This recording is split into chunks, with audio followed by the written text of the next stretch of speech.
নমস্কার। বর্তমান পরিস্থিতিতে বাংলাদেশের ভাইরাল হওয়া আরেকটা অসহায় হিন্দু মেয়ের আর্তনাদের ভিডিও আপনাদের দেখাচ্ছি। মেয়েটা না তো কোনো বড় সরকারি আধিকারিক, না কোনো রাজনৈতিক পার্টির সাথে যুক্ত, না শেখ হাসিনা ঘনিষ্ঠ কোনো ব্যক্তি। আন্দোলনকারীদের খুব শেখ হাসিনার উপরে থাকতে পারে বা আওয়ামী লীগের শীর্ষ নেতৃত্বের উপরে থাকতে পারে, কিন্তু একটা সাধারণ মেয়েকে কেন প্রাণের ভয়ে অসহায়ের মতো কান্না করতে হচ্ছে?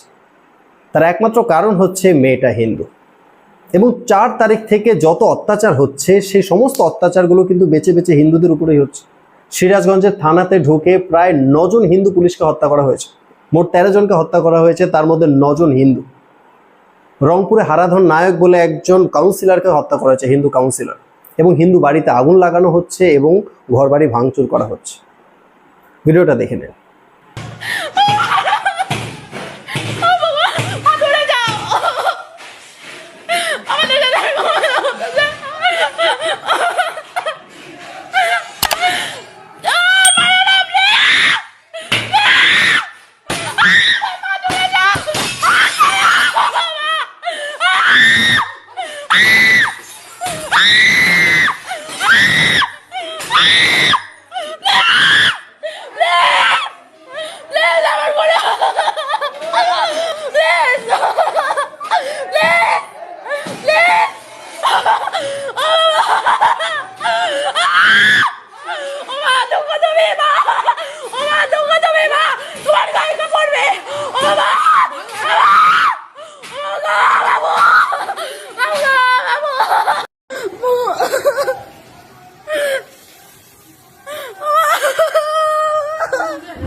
আপনারা জানেন পাকিস্তানে হিন্দু জনসংখ্যা ছিল 23%, যেটা বর্তমানে 1 থেকে 2% এসে দাঁড়িয়েছে।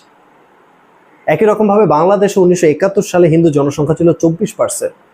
মাত্র 4 বছরের অত্যাচারে 1975-এ সেই সংখ্যাটা 17% এসে দাঁড়িয়েছিল। আর তারপর থেকে প্রত্যেক বছরই সেই সংখ্যাটা কমতে কমতে আজকে বর্তমান পরিস্থিতিতে এই সংখ্যাটা 6% বলা হয় অফিসিয়ালি। বাস্তবে সেই সংখ্যাটা তার চেয়েও কম হবে। তো যেসব ঘটনা ঘটছে বাংলাদেশে, সেগুলো দেখে খুব পরিষ্কারভাবে বোঝা যাচ্ছে যে বাংলাদেশও খুব শীঘ্রই হিন্দু জনসংখ্যা পাকিস্তানের মতো 1 অথবা 2-এ এসে দাঁড়াবে। এটা বাংলাদেশের হিন্দুরা যত তাড়াতাড়ি উপলব্ধি করতে পারবে তাদের জন্য ততটাই মঙ্গল। আজকের ভিডিওতে এই পর্যন্তই। ভিডিওটা ভালো লেগে থাকলে লাইক করবেন, শেয়ার করবেন, আর নতুন হয়ে থাকলে চ্যানেলটা অবশ্যই সাবস্ক্রাইব করবেন। জয় হিন্দ, জয় ভারত।